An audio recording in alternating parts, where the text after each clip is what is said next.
Without a shadow of a doubt, it's the Cronkite Show in social media history. I want to welcome you to the War Zone. I got my co-host in the building, my good man, my friend Donovan Sadiq, the Queen, Demetri K. And tonight it's time to fix us. Black Families Reunited is in the building. I don't know if y'all ready for this, but everything it takes to fix black people cannot be done until you fix the black family. Y'all sit back. This is going to be good because I got an all-star team of heavy hitters in the building tonight. Let's go. Say, man, I want to welcome you to another edition of the War Zone. Tonight it's a special edition of the War Zone. I need for you to go and invite as many people as you can invite, and because this is going to be something that's phenomenal, and I don't think that you realistically want to miss this. I'm gonna turn it over to Demetri real quick, and then she'll shoot it back at me. How you doing, young lady? Well, thank you for calling me, Young. I'm doing fabulous, and I hope everyone else is doing fabulous as well. And welcome to everybody to Wednesday's edition of the War Zone.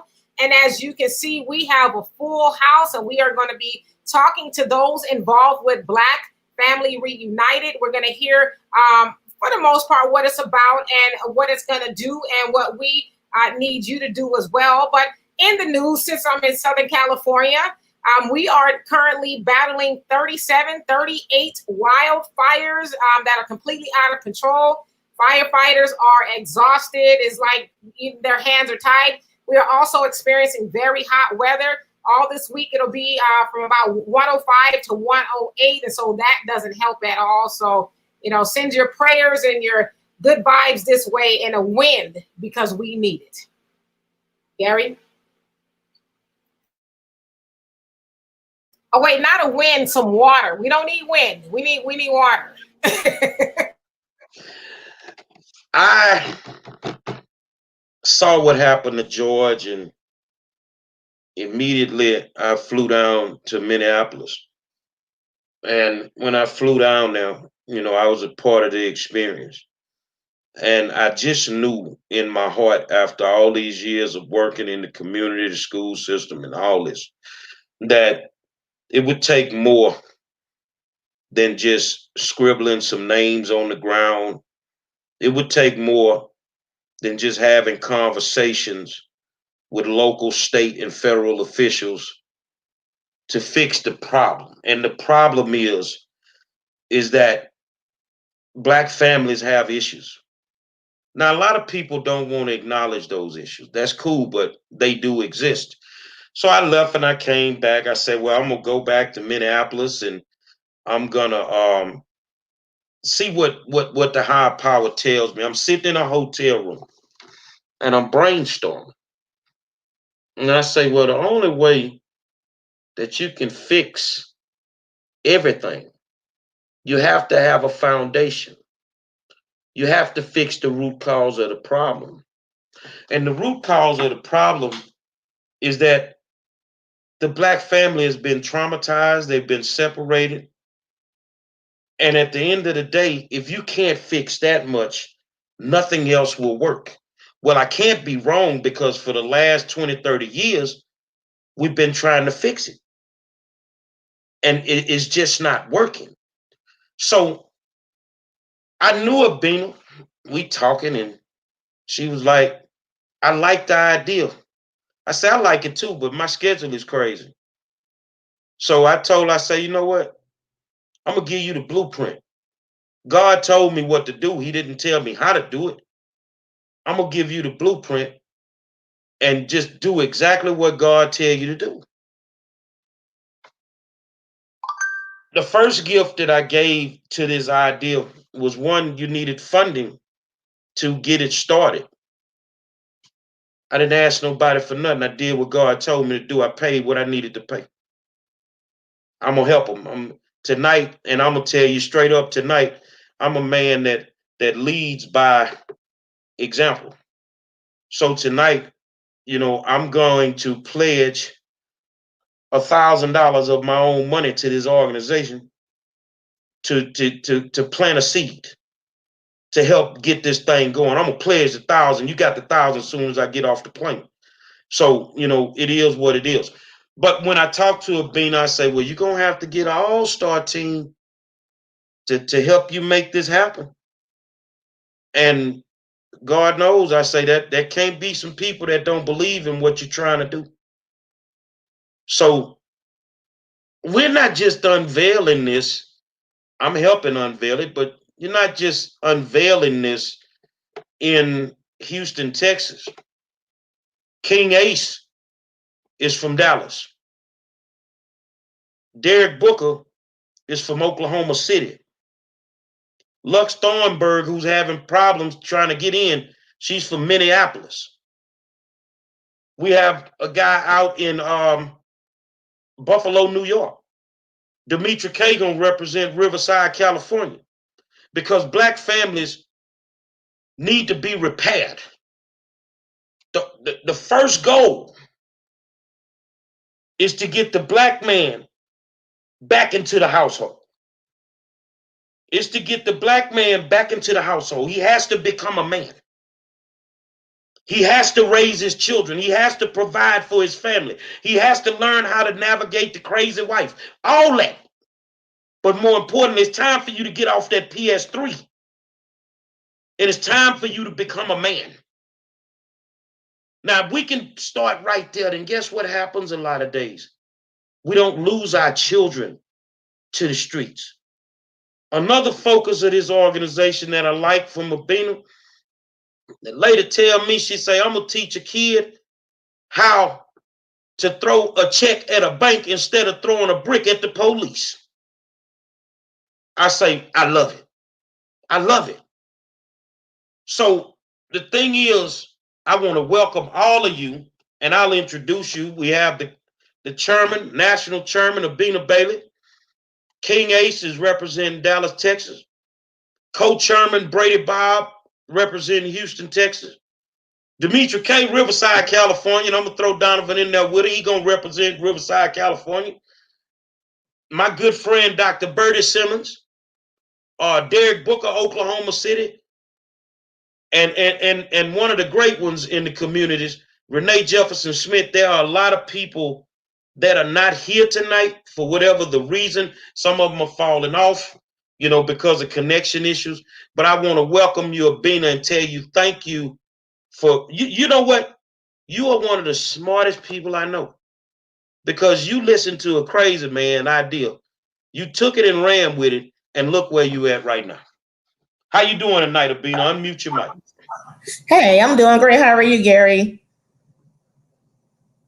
I am great, and I appreciate what you wanted to do, and I will help you as much as I can. Like I said tonight, um, I'm going to pledge $1,000 to help get this organization off the ground, and want to send a shout out to our co-chairman who's not here.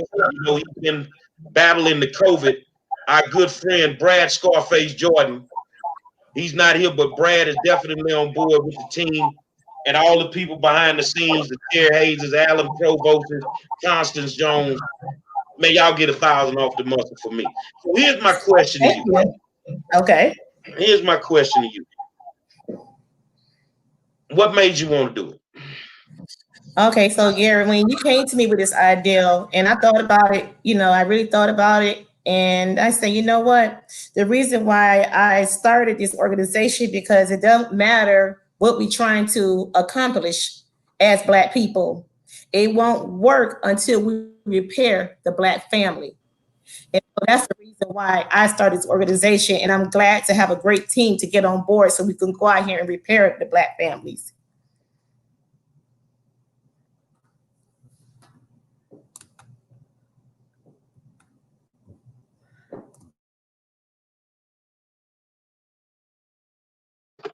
A little bit later, two more of the members will come in about 7:30. Well, one more, Dr. Abdul Halim Muhammad. our political supporters so far. We have State Representative Ron Reynolds from Texas. Uh, Good friend Dr. Letitia Plummer, City Council Houston. All these good people have jumped on board to help Abina, and I'm just there. So I'm gonna start off with one question, and I'm gonna pass it around to my good friends. Let's go down to Oklahoma City. Let's go to Oklahoma City. Mr. Booker, tell these people a little bit about your background, where you come from, and don't be shy to tell the bad stuff, brother. You want me to open up with the bad stuff? Background is in music, TV and film now. But always, we come, we take boys to men, we take girls to women. We got a organization called the Making of Men. That's unapologetically focused on our black boys. In order to be a man, you got to see a man, of course. So that's really why I joined. When my man called me, I was like, oh yeah, we always with putting ours back together. So we got to nurture our kids. We really got to nurture our women, and support each other in this dysfunctional journey we in. You know what I mean? But I know he wants me to speak on the street background, but we don't look like what we've been through. So we here now, and we can pass some of that down and pass some of that over. I don't want to say down. We got to pass it over to each other, to build each other. So I hope that answers the question. Demetri, you got it. Well, so ultimately, what I would like to do, I'm just going to, sit back and watch today, is have everybody go around and introduce yourself and tell us a little bit about what it is you do and what inspired you actually to get involved other than Gary calling you. So let's go with Natiga. Hope I said that right. Let's start with you and go all the way around that way. I think she's frozen. So, Mrs. Simmons, we'll go ahead and start with you. There it is. Am I unmuted? Can you hear me? Okay. I grew up in North Louisiana during the Jim Crow days. And I had a friend who, when we were 10 years old, and she was African American. And we went to get ice cream together. And she said she couldn't go in the front. I couldn't understand why. And she finally said she'd be arrested. I thought that was crazy. So I asked her why she would be arrested. And she said, because I'm colored. So I said, then I'm going with my colored friend to wherever you go. And she said, I have to go to the back of the store. So we went to the back of the store to get ice cream. That was a huge mistake I made. She rapped on the door 3 times and nobody came. I knew that they had heard her. So I got up and just pounded on the door. And when that door flew open, the owner of the building, of the store, started yelling at Dorothy. Her name was Dorothy McGuire. And then he saw me, and he tore into me and told me to get back up front where I belonged. And I said, but I belong with my friend, and we only came here to get ice cream. He said, young lady, you're going to pay for this. I said, we have the money. We earned our own money. We're going to pay for it. I didn't know what he meant. But it was a short time later. And then Dorothy taught me a lot about what she meant when she said she was black. And colored is what she called it. So I said, Dorothy, why don't you fight this? Oh, this is wrong. And she said, what can a 10-year-old do? So it was several weeks later that Dorothy came running to my house, and she said, we're moving. And we had promised to be friends forever. And I said, you can't move. We're going to be friends forever. And she said, Mama said we're moving. I looked out there, and they had all their belongings in a pickup truck. And she and I hugged, and our hearts were just pounding. And I will never forget when Dorothy was leaving and running to the truck. She turned around and looked at me, and I saw fear in her eyes, and I couldn't understand why she was so afraid.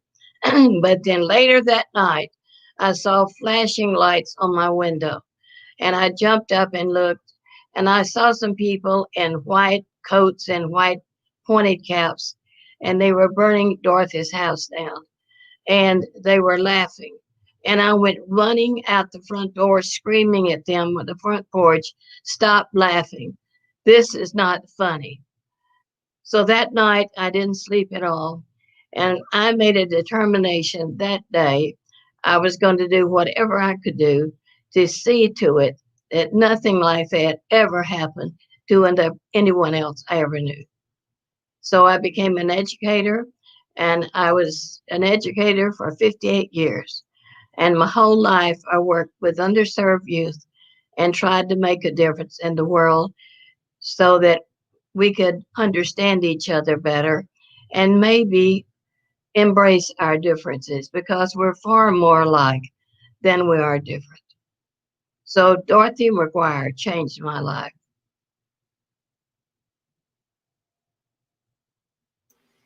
That's an awesome story. I say it's awesome because a lot of times we hear about it from a black person's point of view, but rarely do we hear about it from a white person's point of view who, as you said, you were an innocent child. You didn't have any clue as to what was going on. But just to hear that firsthand testimony of you actually watching that play out is not awesome because it's good, but just mind blowing, if you will. So thank you so much for that story.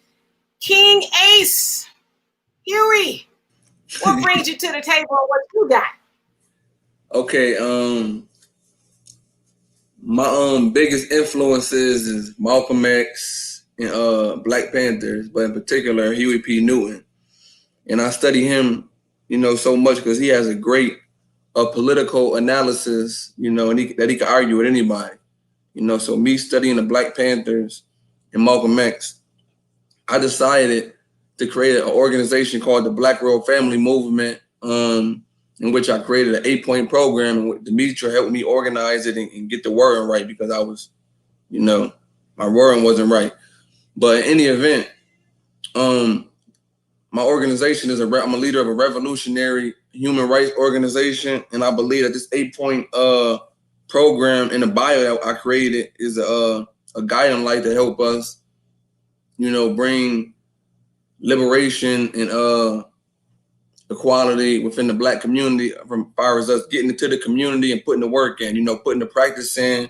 It's just theory right now, but we actually going through with it, putting the work in. And when Gary called me, because he's a role model in my eyes too, and told me this was a great opportunity for me. So I'm just learning and going with the flow, organizing the Black community in a political fashion. I'm just happy to be here. Tika, can you hear us now? Tika, she might have froze up again. Can you hear me now? Yeah, we can hear you now. Natika is a Yates I can line. hear you guys too. Yeah, Natika is a Yates graduate, and we had a discussion today. And I believe a family that prays together stays together. We can fix everything, but if we ain't got God in the house, it ain't gonna work. Tika is a mom. Without me going too in detail, has her son who's doing big things. I think Cody just left McNeese and he went to Rutgers. Am I correct? Can you hear me, Tika? Syracuse. Oh, he went to Syracuse. That I don't know why. He's in Syracuse. Make that connection. So, but Tika has another son that he's going through some things. Yeah, he's going through some things. So she's a single mom who's seen both sides of the ball with her boys. And when we had the discussion today about getting the Black father back into the house, it kind of hit home because she's had to do it many days by herself. So I let her speak on it. I just wanted to intro her like that. Tell them a little bit about yourself. Well, thank you. So I am a single mom. I grew up, I was born on the north side, lived in the projects. It was three families, three cousins, females, eight kids in a two-bedroom apartment, no dads at all. And my mom decided that that just wasn't the life for us. So she picked us up, moved us to Third Ward, proud graduate of Yates, proud graduate of TSU. I am a single mom, was a business owner and a wife before. Went through a divorce and lost everything and had to start over from the bottom. I, um, I quite often say you can have two children in the same house and one is in the palace and the other is in the prison. I quite often say that because I'm kind of living that. But both of my children are amazing and I am still in their lives and God is doing great things in both of them. He put them both in the places where they are to do great things. He saved my son that's in prison. And as I spoke with Gary today, I mentioned that I am, I love men. I love my black men. I love them. I need them. My children needed their father. I needed my father. And so, prayerfully, I stay in prayer, and I'm 100% behind him with um, just healing the family, healing the black family. That's what we need. We need healing, and it starts with prayer. Everything starts with inviting God into everything. So, just to be a part of this, I appreciate it. I thank you so much. I'm very grateful, and went into prayer before I even got on this call. So, thank you very much, Gary. Donovan, you too quiet. Hey, we're right now. I'm up in the comments putting up all our advertisements. So I'm talking to the folks down there, but I want to thank all of you guys for coming out because, you know, too much is the narrative that Black people can't stick together. We can't do anything together. And just by you guys coming together and doing what you're doing, I just found out that I'm part of the Riverside chapter. Just found out just earlier today. So we're going to, get together and get this stuff done. And, if we can affect 1, 2, 3 people's lives, it's all worth it. I tell you, not a fun part start. We're gonna get into some questions and answers, and any one of you can, jump in. We've never had this many people in here at one time. How important is it to get the black man back into the household? How important is that to help repair this family? So I'll start with Demetra. Why? Because I'm in the middle. I like a bullseye here. Oh wow, that's a really really vast question with a lot of answers. But more importantly, it's important to have the black man in the household because the man in any household is the head of the household, and he is supposed to be the high priest of the family, setting the example, giving the directions, if you will, providing and all of that. And so we know that disproportionately in our community, the man has been missing. Now, I also want to dispel a myth. We always hear that the black man is a deadbeat baby or deadbeat father. He's not around, but that's false. The black man is actually around more than any other father in any other race, because a lot of times people include, or they think he has to be married to the mother. Now, he might be in the home and not married, or just because they're not together doesn't mean he doesn't spend any time with his child. So that's a myth. But we know, as Natika has said, how important it is to have a father in the home. And so we need him there. Black women especially, we've had to do a lot by ourselves. And so it'd be nice to have some help. Okay, so Tika, Cody's at Syracuse. Your other baby's in prison. How important is it to have the father in the household?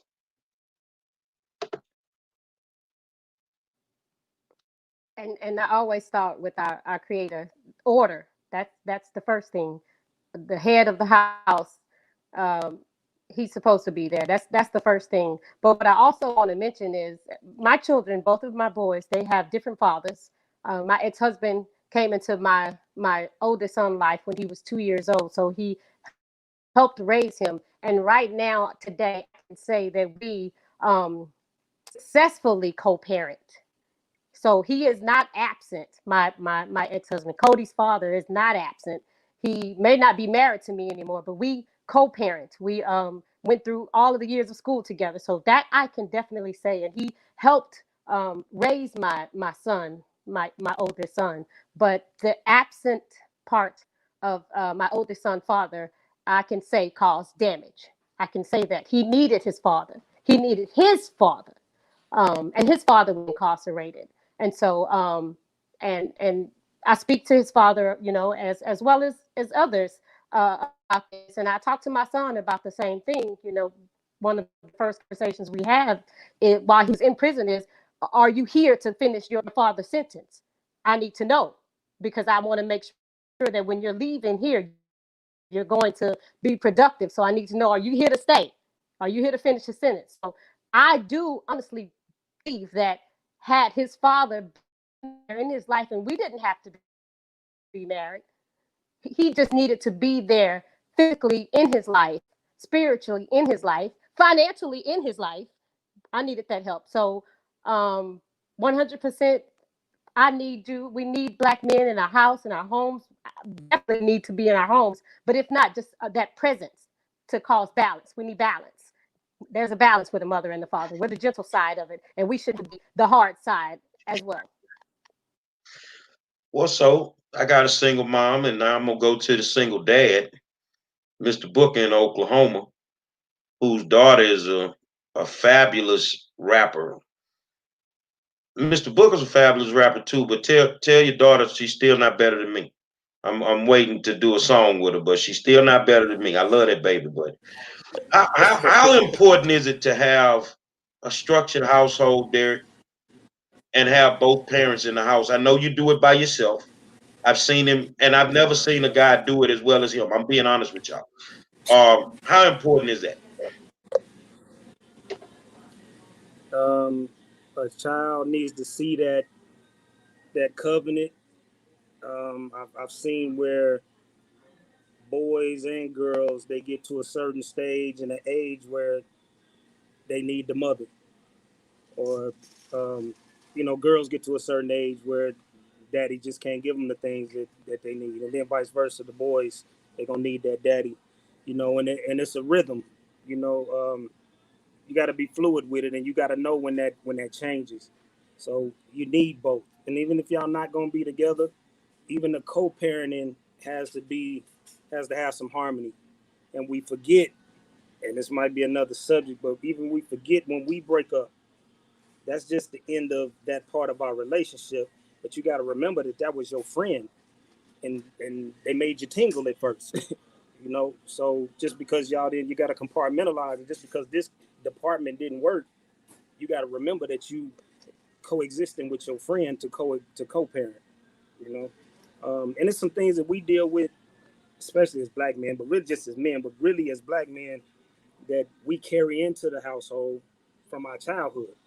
We gotta be tough, and we taught to be tough at 6 years old, at 7 years old, and don't cry, and man up, and it's like, so now we got our feeling, we holding our feelings in. So now we dysfunctional in our relationship. So we don't have nowhere to express those feelings. So, but it's the same with the Black woman. We got to nurture the dysfunction that she went through in order to survive. So it's a give and take, and you got to be able to recognize it. We're not all psychologists, but you got to recognize, and like they say, there's love languages, but you got to recognize your person. What fuels your person, what nurtures your person. Um, Sometimes you got to finesse. Sometimes you got to be aggressive. Sometimes you got to be passive. But it's a dance, and that dance is for the benefit of your children, and the whole household. So it's very important for both. But I mean, just like when you asking me about my being a single parent, um, Mine is a little, the baby mama's a little crazy, right? Um, but we all crazy, so it's Baskin and Robbins. What flavor of crazy do you like? You know. So and vice versa, they think we crazy too. So we missing each other, you know, stars, moons, and quasars. But we got to learn to dance. If the DJ changed the beat, then you got to learn to dance with your person, and remember that that's your friend. So in my flavor of crazy, sometimes when the pot start boiling, I gotta say, hey baby, Kara, get in the car, let's go. But I used to engage that because of my ego and because I was a black man, and you ain't gonna talk to me no certain way, and you ain't gonna gangsters don't talk to me this way. Now I see it for it come, and the best way to win a fight is to not fight, right? And we gotta, because there's no casualties, there's no pain, there's no injuries there. You can come back and we can talk about it, you know. Let me read this comment. We interact with the audience. Okay, go. Nancy Ruiz says, I'm on a committee to have each state to pay reparations. The federal government will fund. I don't recognize any of these people. Do any of you sit on a black chamber to create jobs, education, man, the head of the household, the woman neck? They no longer teach any ethnicity. Let me stop you. Everybody's sitting on your black chambers. Everybody's sitting in your city councils. Our children are dying in the streets at a rate that is alarming. Nobody has time to keep running down these rabbit holes with these games that are being played. I grew up in the trenches and I survived by the skin of my teeth because I had a mama that didn't play no games. She didn't play any games. And you did what she told you, when she told you, and when she didn't tell you. You just did it. So no, we don't sit on chambers. We don't have to. I've been to enough funerals in the last 5 years that could just turn your stomach of young kids, babies being shot. No more experiments. No more experiments. While you fighting for reparations, we want to teach our young black men and these black families how to start their own businesses. We want to teach them how to be entrepreneurs. We want to teach them how to understand financial literacy. But for my sisters, it's time for the brothers to grab the brothers and put them in a room and ask them, what does it take to be a man? These are the conversations that we have to have with these young black people. I don't need my babies in the streets throwing bricks at the police. I don't need them in the streets throwing bricks. I need them at the bank throwing checks at the bank. I want them to have generational wealth. So while everybody's playing politics, go off and do you. Keep doing what you do. That's why we're totally different. And I want to help from the background. I want to be forefront. I'm going to help. And that's why tonight I led with my pocketbook. We don't want to hear the negativity. So no, baby, if it come to power, I don't have to have a title. But I know I'm one of the most powerful black men, most powerfulest black men in the state of Texas. I know when I walk into a school board meeting, trustees get to shaking. But I get it done. So at the end of the day, we want to formulate a plan to get the black men back into the household. Back in the household so that the women can take off the skirts. I mean, not take off the skirts. They can take the pants off. And this young man learns how to be a provider. He learns how to take care of his family. Like Derek say, you know, the crazy baby mama. He learns how to navigate that. He learns how to navigate the child support system. But what you gonna stop doing is you're gonna stop running. Because if we can teach them to stop running, there will be less children dying in the streets. Huey won't be in the streets in Dallas protesting. You want to go work on justice reform? Have at it. Our goal is to teach them not to deal with the justice system in the first place. That's what we need to be doing. From an educational standpoint, Dr. Simmons, how important is it to repair the black family when we're trying to educate these children from these poverty-stricken areas? I think that it's extraordinarily important that we repair the families. When I went to Fur High School, there were 15 identified gangs on that campus. And so many of them were involved in gangs because there was nobody who was a role model for them in the home. And what I found is that working with them, when I showed respect and showed concern and sincere, uh, unconditional love, they all began to behave correctly. And as you know, that school was known as a direct pipeline from high school to prison when I went there. And we turned all of them around. We had nobody going to prison. And part of it was because we worked to show sincere concern for them. And what I found was when you show respect, you get respect. And I'm going to tell you the truth, Gary. I think that I went there, I was already 67. They called me out of retirement. I'd been retired 5 years. And I said no twice because I didn't know how to deal with gangs. And the third time, I had just lost a 16-year-old granddaughter, Ashley Finley, in a skiing accident. And she would always say to me, Nana, tell me the story about Dorothy. And I would tell her. And she said, I'm going to grow up to make the world a better place for all people because that's not right. So I went to Fur thinking that I could leave a legacy for my granddaughter who wanted to make the world better. And when I got there, I fell in love with the people. And what I found was I didn't think they'd want me there. I'm white and it was a minority school. And I was old. I was already 67 at the time.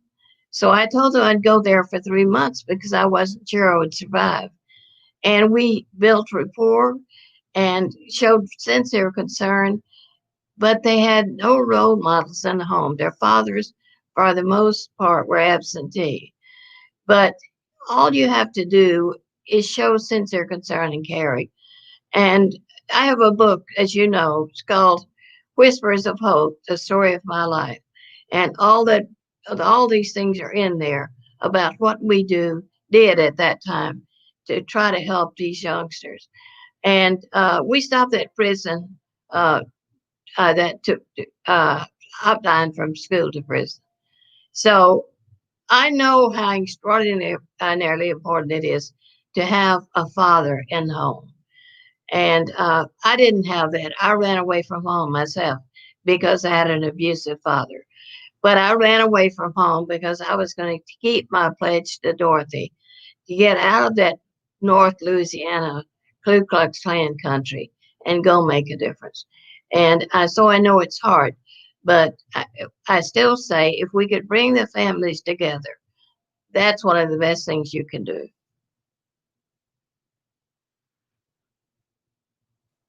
Demetri?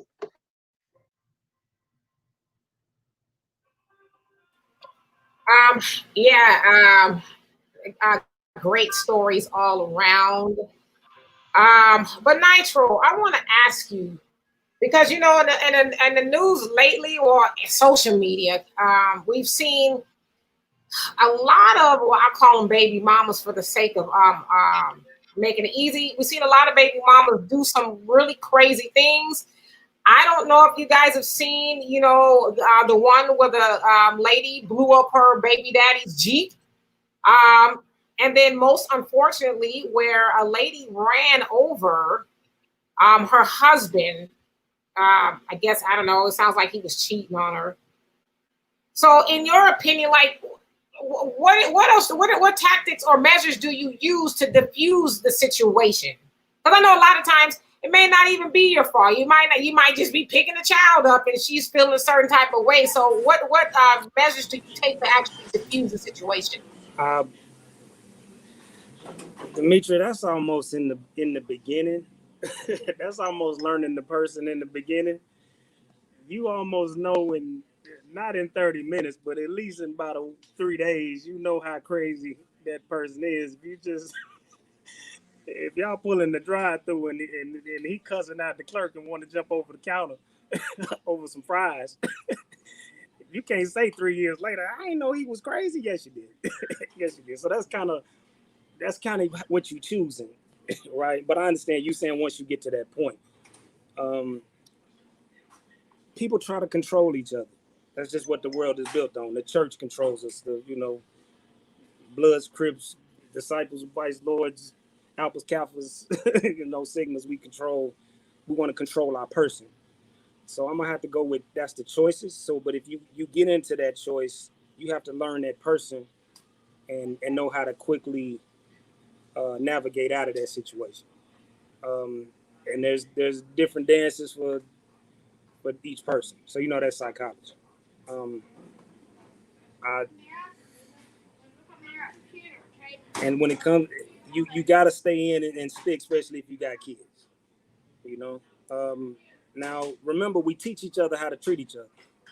So if you can have a choir boy, but if you cuss him out for a year and a half and slap on him, eventually that choir boy turns into a savage because you taught him how y'all treat each other in a relationship.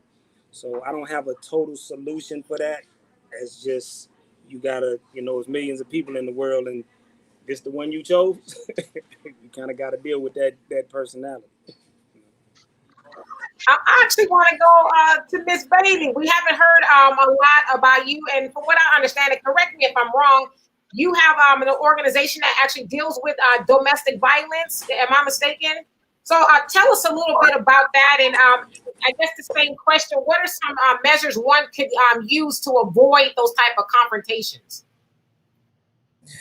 Okay, so let me get a little history about me. The reason why with the Black Family Matters, with me, but I'm sorry, I said Black Family Matters, Black Families Reunited. I'm sorry. I was adopted, and my stepfather, he didn't have to adopt me because I seen my mom work 3 and 4 jobs and try to, raise me by herself. And what hurt me the most was 5 years old, went to court, seen my biological father gave up his rights for my father, my stepfather, which is my father, to adopt me. And that really, really, really destroyed me. Secondly, I'm not gonna cry. I'm just trying to hold my tears in. A lot of people didn't know I was adopted. A lot of people know I'm a domestic violence survivor. I did start a women organization called Texas Women's Society for Women for Success because most of us were survivors of domestic of a guy abusing us. I was abused by a medical doctor here in Houston. I was married to him for 6 years. I put up the abuse because he's a medical doctor. I walked on eggshells. I wanted to let my family know that, I'm happy. I was miserable for them 6 years of marriage. I got beat, stomped on, and I stayed in the marriage. And I was lost. I was really lost. What did you say? I didn't hear it.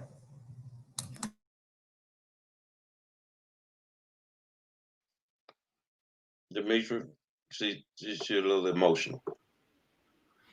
Oh, okay. So, You might have muted your microphone. oh yeah, your Well, microphone is there. You go. we just had somebody pop in, Coach Sherman. Man, my girl she been out in the community since the pandemic started. Her and her husband on their side of town, taking care of the elderly, making sure that our elderly people eat every single day, cooking the food in our house. Renee Jefferson Smith. How you doing, Renee? I'm good. How's everybody doing? Okay. Black Good. Families Reunited. How important is it, Renee, to repair the Black family? It's extremely important. I remember when you reached out to me about this idea, I think that I had just posted that, the Black family equates to the dollar. And so when I think about the community that, I was running to represent, we have a lack of the Black dollar in this community when it comes to the economic development that's taken place in the district. So, you know, I'm really looking forward to the election, and I'm really hoping that within the next 4 years, and then the next 4 years after that, the 8 years that whomever is going to be in office, that we really start to see some changes that take place in our community. You know, I've had an opportunity to be on the show before, and when you look at District B, we live here, we make up the demographics in terms of the district, but there is very little representation in terms of family and the Black dollar. And I'm just so excited that you decided to yield to the voice of God, and that you are moving forward with this, because it's extremely important. And it's something that we've gotten away from. And, you know, it's so funny because I was talking to my husband this morning. He's an educator, and of course they had to go back to work.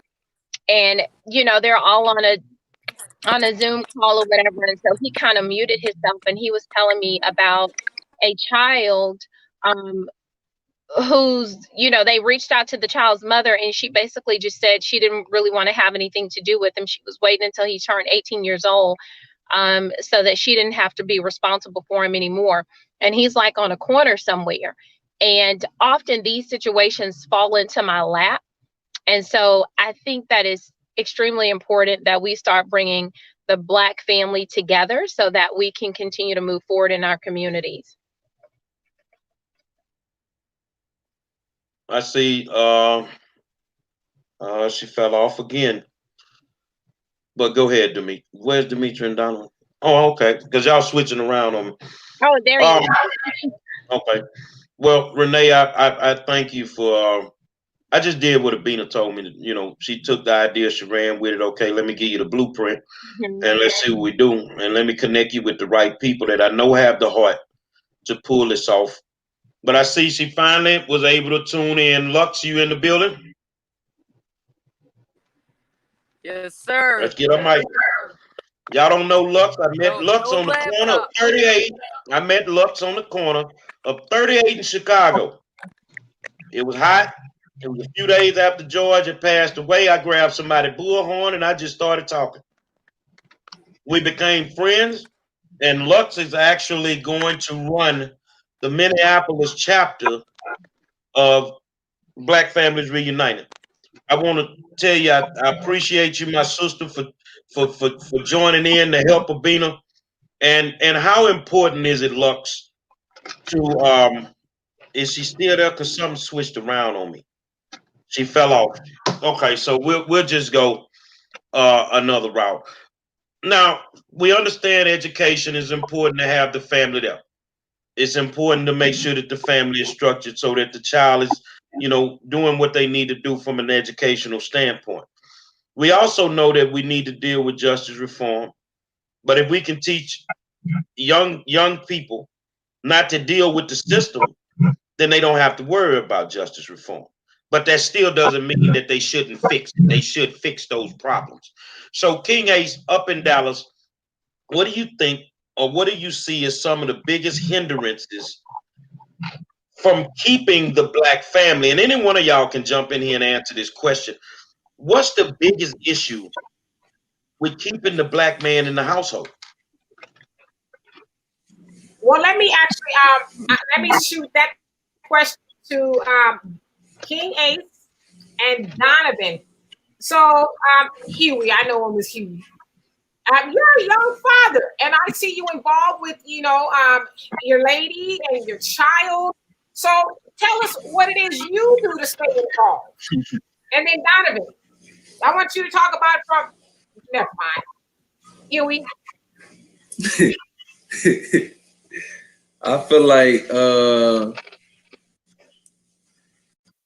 the system targets, even if we teach the kids, you know, to avoid the criminal justice system, I feel like it's kind of a system that targets the system of capitalism and mass incarceration targets the Black community because of the lack of resources. You know, we out here organizing, we go to all the city council meetings, we pushing. When you look at the good communities out here, they got resources, the safe community they got, in the Black community in particular, which I organize in, is just the lack of resources, you know, and they just need more resources. And the fathers have to just take responsibility and, you know, raise your damn kid. My dad did 10 years in prison. He missed a lot of my life, but when he came home, he was a great father, and I had other brothers and sisters that was younger than me that he was in their life, and he came home and built a big business where he make like $250,000 a year. But I feel like the main and that did affect me as a child, because I did 7 years in prison myself.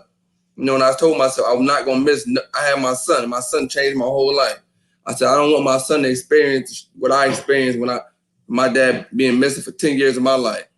So I came home, had my son, and I just changed my whole life since then. My son really was the thing that changed my life. I don't know if you can see this comment over here. You know, somebody asked what resources are needed, and Tisha K says money. That's something we talk about every day on the show. We need money. So Donovan, elaborate on that. You know, I know a lot of people say I don't really say a lot on the show, because when the show isn't about the money, Donovan doesn't really want to deal with it. Okay, I'm about the money, because, you know, let's face it, you guys, this economic system was built.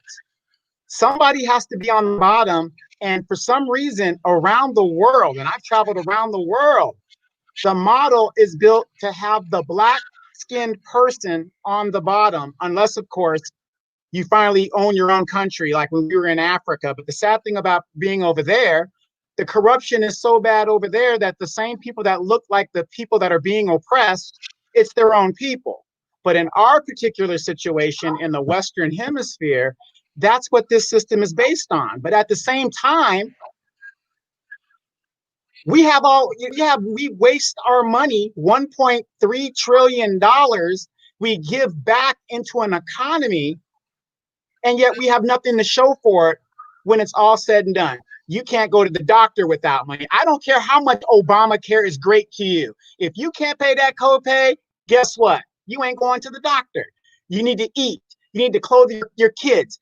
If you want to go to a better school, you know what? Everything comes out without the money. And if you don't have the money, you can't do anything. And there's a saying that Kamala is going to say, and a lot of politicians say, all tides raise all the boats, right? When the tide comes in, all the boats rise. But if you're already behind in the race and everybody rises, did you catch up, or are you still behind? We got to have the money, and that is the key to particularly the black situation. And think about this.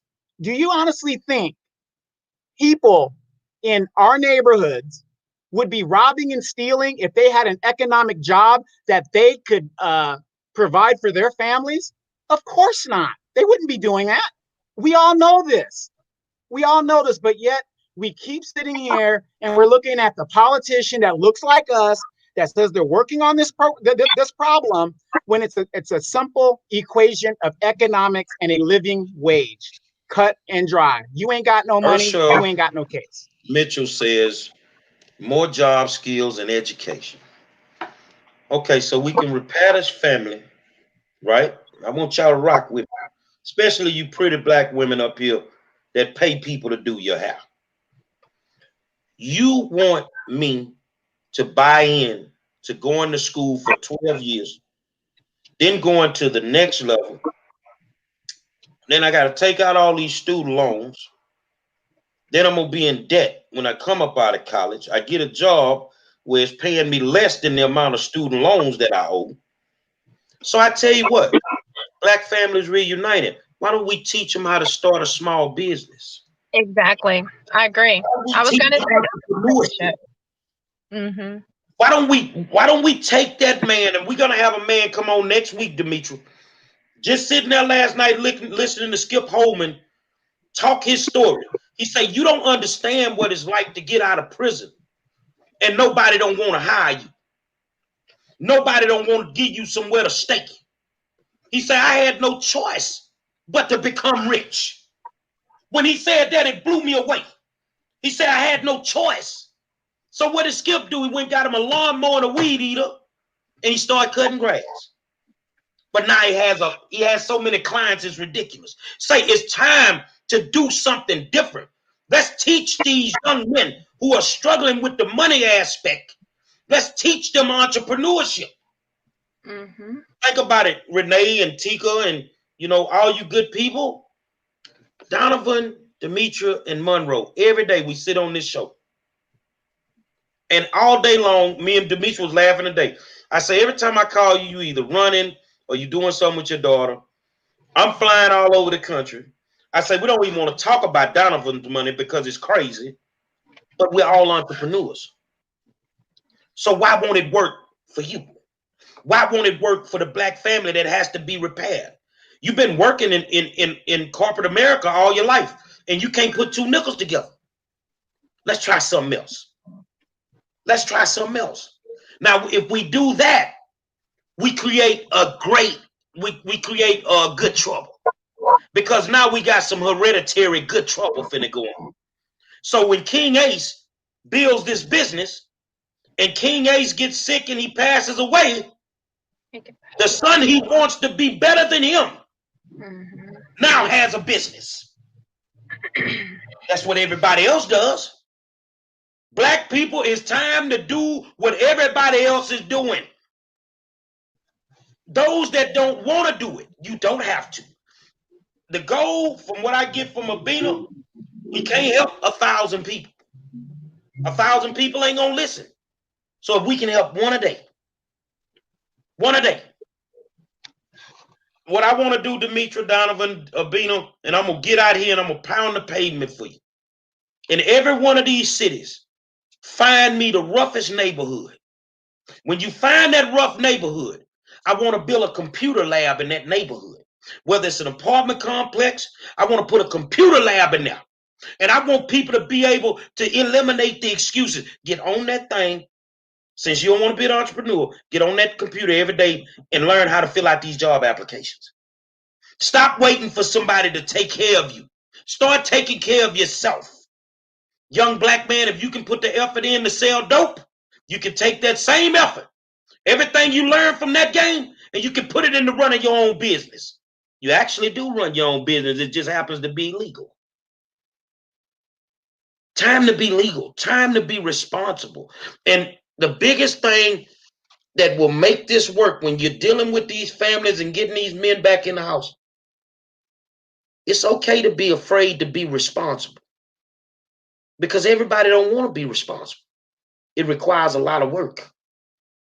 But that's why these guys are not staying in these houses. They can put up with the crazy baby mama. They knew she was crazy when he walked through the door. But they don't want to be responsible. And it's just time for them to be responsible. So, Donovan, you got the flow. It's just moving me. God is just working me. There's a lot of people do a lot of talking, okay? And I do a lot of talking. Demetra does a lot of talking. But the question is, does what she's talking about make sense? The general does a lot of talking and it makes sense. But sometimes there comes a time when you got to take those words and put them to action. And that's and the one thing that I like about the general, which made me kind of come and say, you know what, I'm going to jump on the soul train, is he puts in that work. He puts in that work. So if he can put in that work, and the general's a big man, there's no doubt about it. If he can do it, why can't I do it? Each one teach one. They talk about the crab in a basket mentality. Okay, that's fine. Everybody talks about the poor guy that pulls down the guy trying to get out. Nobody thinks about the guy that made it that isn't reaching down and picking up the ones that want to get out. Nobody's talking about those guys. And that's what the general does. And that's what this group does. Renee Smith, I've been following her, very silently and just seeing what she does. You don't have to highlight what you do. If everybody is doing something within our community can be great again.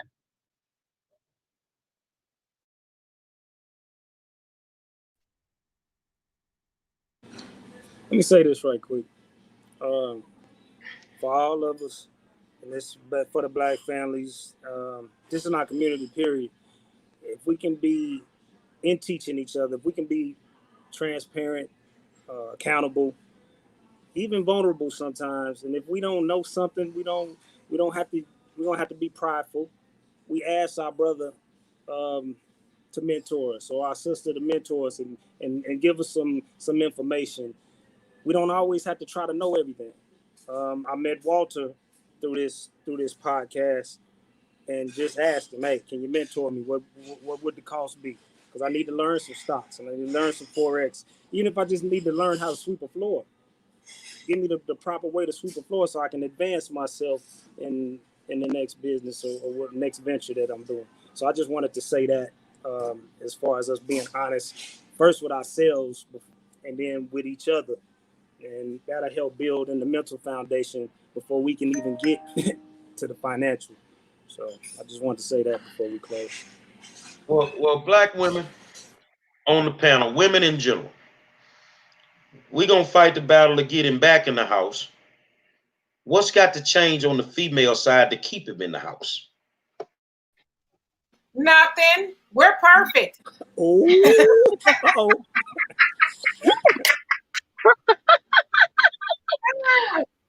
All right. You know what? I'll let y'all go first. Trouble now. Tika, we haven't heard from you. Right.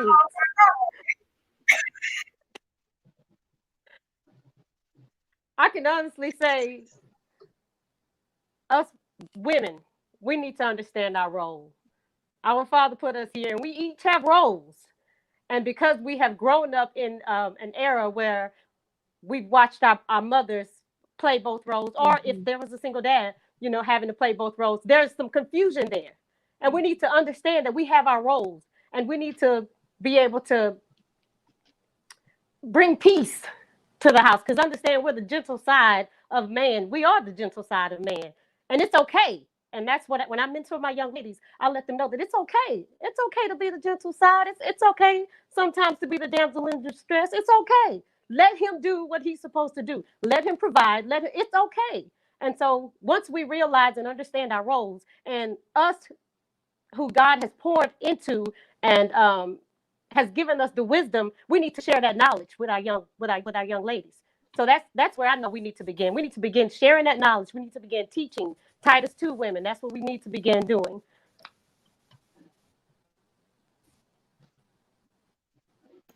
I absolutely agree, and I like the fact that you pointed out that we as women must be soft, not just to the touch. That's nice too, right, fellas?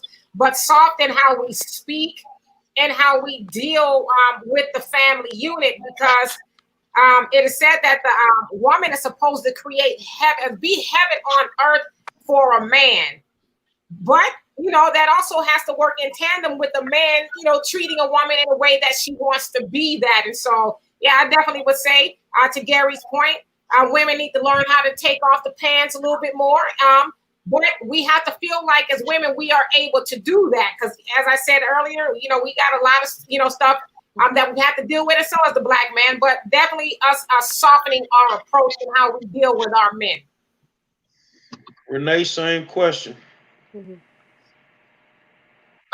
mean, I don't know. The only thing I can think about really, I mean, it's so many things, but I would say more patience. Women sometimes don't really have enough patience to see a situation manifest. And when we think about, the average Black man, I just think that we really need to have more patience to give them time to bring everything together. But then that kind of goes into, what everyone else was saying. It depends on the situation. It depends on the individual. And I mean, I always feel like, a woman is going to do whatever she needs to do to provide for her family, even if a man is there. But a man has to be a man in order for a woman to be a woman. Because a strong woman is always going to step up to the plate and make things happen. But I think that it just, again, comes with more understanding and more patience, which is something that most strong women need to practice, in order to have. I know sometimes I can be impatient. I can be impatient with my husband. And if something is not happening as fast as I thought it should happen, then I'm the take charge kind of person, and I'll just go ahead and get it done myself. I think I learned a lot being married. I learned that women want what they want when they want it. They want what they want when they want it. I also learned that women hate to be ignored. That can be the way to spark off the worst argument you've ever heard. Because I'm real good at listening to you argue and not saying one word. That in itself would burn them up. So you're not listening to me? I think learning conflict resolution within your relationship. I think this is the biggest thing. Learn, whether it's the man or the woman, learn how. It's okay to lose an argument every now and then. It's okay. You're not going to win every argument. It's not designed for you to win every argument. When I get a little frustrated all these years, I call Derek Booker. He'll talk me off the ledge. Man, I'm about to pack my stuff. I'm about to leave. He's like, you ain't going nowhere. Hey, we got to remember we always wrong. Yeah, we always wrong. So But I it's think, all go ahead. it's all about communication. You got to communicate. I think it's about communication. And I think it's about, like Tika said, and Renee, having patience, understanding your mate, understanding every aspect of your mate. It's going to be a long journey for this organization. But you know what? Repairing the black family is a must. Ain't none of that other stuff gonna work. Every one of y'all out there that's doing it. Until you repair the black family, it's not gonna work. It's not gonna work. So people are like, where can I donate? The website, from what I understand, Abina is almost done. Then they'll be able to do what they need to do. But this is an actual 501c3 organization, nonprofit. And if there's ever a day that you want to ask to see the books, gave them the guidance. I mean, the books need to be open as soon as somebody asks to see them. If you want to know where your money's going, if you donate it, then so be it. We have to deal with the educational component. We have to fight to get equality. Y'all keep saying they need more education. Well, understand that the education on this side of town can be different than the education on that side of town. Tika, your son went to what high school did Cody go to?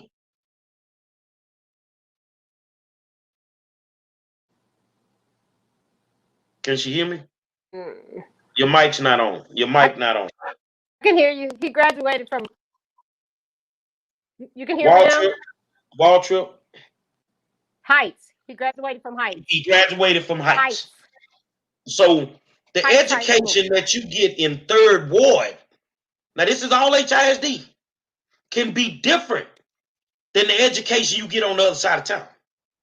So this family is going to have to fight to get into the schools to have the conversations with the principals like Dr. Simmons. We need to make sure our child is getting the best education that they can get. We have to do that. You have to become more involved in your city government. You got to be downtown at city council meetings. You see what I'm saying? You just do it as a family. Make it a family day. The more you do as a family, the tighter that bond is going to get. If you want your son to be a man, then raise him to be one. Set the example. If you want your daughter to be a woman, raise her to be one. Set the example. And you don't stop setting the example until the day that you die. Don't matter how old they are. I told my girls, I love my girls. Look, we 22 now. I don't care how old you is. You still my baby. And I'm going to still be that crazy daddy 24/7. So if you want your daughters, and I know D gonna do it with his, Renee, D probably, see, I got two Ds. I got Nitro, and then I got Renee's D. You want your daughter to know how to be treated by a man? Then you take on her first date. This is what we got to teach the brothers. You take on her first date. Make her expect that the doors should be open for her. Her chair should be pulled out from the table. She should end the date by going home and not to a shady motel. This is what you got to teach these young men. We got a long journey. But get what? I'll fly all over the country to get it done. I see Lux finally came in. She ain't stuck no more. Lux is in Minneapolis. I'm in Minneapolis right now. She on the other side of town. Met on the corner 38 in Chicago where George died. And we've been connected ever since. Lux, how important, especially with what I see in Minneapolis right now, which right now Minneapolis has exceeded the number of murders this year that it had last year. They did this in 8 months. They have more murders in 8 months this year than they had all of last year. How important is it to repair the black family, Lux? Oh, it is extremely important. I don't think there is any other option right now. You know, the whole fresh out of Compton idea. No, we are fresh out of uh resources, and these kids, they need options, they need resources, they need something that is going to give them hope. They need, but whatever, everything that I've read on the site, the financial literacy, the getting them out of the gangs, like one Houston, one hood. You've had this ideal since the beginning of time. But yes, Minneapolis, these kids are frustrated, they are angry because they have to go back to these homes where it's burnt up. They don't have the stores on the corner. They're burnt up. Like, so now we're looking at something that's a lot larger. Whereas I think James Baldwin, he said, you know, we've always had to operate and see you. You got to choose where our children went to school. You got to choose where we live. Now we're looking at a whole different dynamic. These kids are going to have to go where you're going to be forced to see them because it's all burnt up. We need resources. And that's it. When we talk about equality, that's going to be one hell of a fight, because that's like you, OG. You want $1 million, right? And I'm like, I'm gonna make things jump, and I want 500 of your dollars because I love you. Whereas something so much larger, and that's why I said this is going to be a long, long fight. But passion will always trump profit. The money is but these kids need a way out. I think that Black Families Reunited is the start of something extremely phenomenal, epic. It made, I don't know, I see the vision. You know, I work with the negatives to make for better pictures. Y'all see, I had to walk, where am I at? Right in front of all my computer, my phone. I couldn't get my hotspot, but I'm here. This is a movement, and it's huge. And I think that you really came up with some great ideas. I think you have a phenomenal team. Donovan, Dimitri, you guys have really been talking about a lot of the issues that are happening. But we got to put some stuff in motion. But yeah, man, money follows passion. Money follows drive. And this is big. It's big. So if they want to donate, we'll be able to put that information up in a couple of days. Am I right, Miss Sabina? She had a moment, y'all, so bear with her. Can Yes, you hear ma'am. We me? can hear you now. Can you hear me? Yeah, if they want to make a donation, they can start donating now. Like now, we got the 501c3 set up. We ready to go. Okay, so I'm like I said, starting off, I'm pledging 1,000 off the muscle when I get off the plane. Somebody mute your mic. I hear some feedback. Hold on a second. I got it. When I get off the plane, I got 1,000 for you, man. Just to get you moving. And I'm challenging anybody that believes, white, black, Asian, whatever. If you want them kids out the streets with the looting, if you want them out the streets with what they doing, if we gonna fight to give them an education, then it's time for you to stand up and do something different. It's time for you to do something different. We're not getting it done. we're not getting it done. And I'm gonna be honest with y'all, it pains me when these kids get murdered in the streets. It's like somebody then gave me a gut shot. I don't even know the kid, but it's like I'm having the worst day of my life when that happens, and I just see it. So one, I applaud you guys. Or you did all right, Abina, taking an idea from a crazy man. They say I'm crazy, but I ain't that crazy.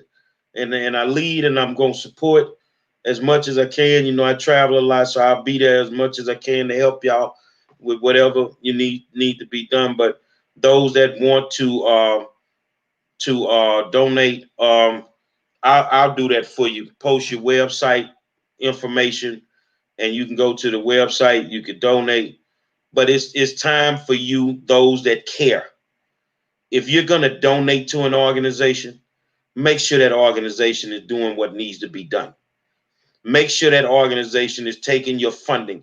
And if it's for Black people, Black communities, if it's to help Black families or whatever, it could be to help anybody. Make sure that that funding is being used for that. For that. It's time to build them computer labs. It's time to go down into these neighborhoods and have these conversations with these Crips, these Bloods, these gangster disciples. It's time to have these conversations. Because right now, we killing faster than we repopulating. It's scary. It's scary. So I want to thank you, and I'm going to let Demetra close us out and let Donovan tell you about our fabulous guest tomorrow. But I applaud all you good people. And guess what? Until my heart stopped ticking, and every one of y'all always call me, check on me. Dr. Simmons always be on me. Monroe, you got to take care of yourself. And the only thing I'm going to tell y'all, God put me here for a reason, and I figured it out. And I'm going to keep working until he called my name. When he called my name, y'all don't come to it, because when you come to my funeral, it ain't going to be the average funeral. The only song going to be played there is Frank Sinatra, I Did It My Way. That's it. That's Hey, it. Because I did it my way.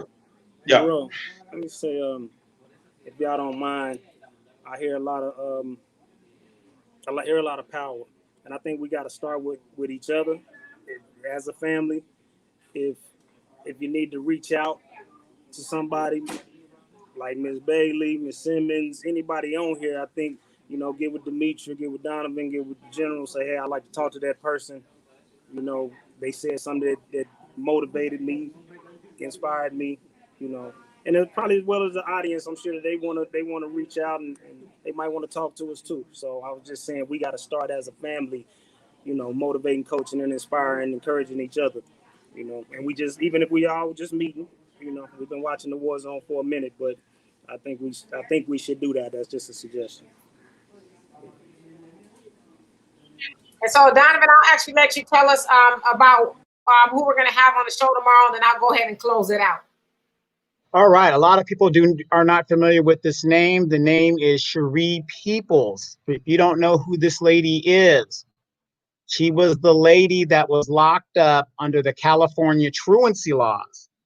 Now, what is making this so interesting is the fact that Vice presidential candidate Kamala Harris claimed that nobody was arrested, nobody was, locked up, whatever. But yet her office dropped the case against this lady because the word got out. So using our basic common sense, that means she was arrested and she was adjudicated in a court case. So somebody did, which makes Kamala a liar. And this lady is going to come out tomorrow and tell you what happened to her and how it has affected her. And then you guys, please, Monday the 24th, do not miss the war zone for anything, because we are going to have the second Black woman ever nominated for the vice presidential slot. Angela Walker will be here on the war zone talking to the 5-star and Demetra and I, and you can get all your questions answered, and just take a look at another sister that is doing it big. Demetra? All right, and so once again, thank you everybody on the panel for joining us on this evening. I know you guys probably had a lot of other stuff to do, but you chose to be here. And I'd like to say, especially a big ups to the young people on the panel, because you guys are really the game changers here. And Huey, was that your wife that handed you a cup a couple of minutes ago? The look Yes. on did everybody notice the look on his face when she handed it to me? At this big giant smile? It was just like, I love you type of thing. So we are looking forward to you and everybody on this panel teaching the men and the women to be able to have that sort of engagement that we just watched. And so, as always, thank you guys for joining us on the War Zone. We will see you tomorrow with our guest, Cherie Peoples. You guys, please have a great rest of the evening. Gary, take us out of here. I just thank y'all. We got work to do. I don't do too much talking when it come to work. I just go do the work. And that's what it boils down to. So don't think we just gonna talk and we gonna have little forums and now we finna get into the communities in every one of these cities and we finna get to work and we finna help try to repair these black families. We gonna do that. So my convicted felon brothers, we finna help you try to find a job. My sisters that seem like they going through some things, we gonna be there for you too. You babies who feel like my parents ain't listening, you gotta hear now. We gonna listen, man. So if you want to reach out to somebody, if you don't know their full names, inbox me, Dimitri or Donovan, and we'll point you to the person that you want to speak to. But if it's okay with y'all, because this lady walks, she runs, and she, every morning I see her running and she's praying while she's running. Tika, you still there? She might have froze up on us. But the thing is, thank y'all. We got work to do. I don't need no music to get up out of here, but I can't wait till tomorrow. But like I say, Miss Sabina Balin, I got the 1,000 as soon as I get off the plane, and that's what it is, and that's my word. Hold on a second, I got to put her back in. If it come up. I want to try something a little bit different. If it can come up real quick, there she go. Add to the stream. Okay, and then we gonna close it out. Tika, you there? You there? Can you hear me? Can you hear me? She must be in a bad spot. Until tomorrow night, man. I'll let y'all. Thank you, guys. Thank you.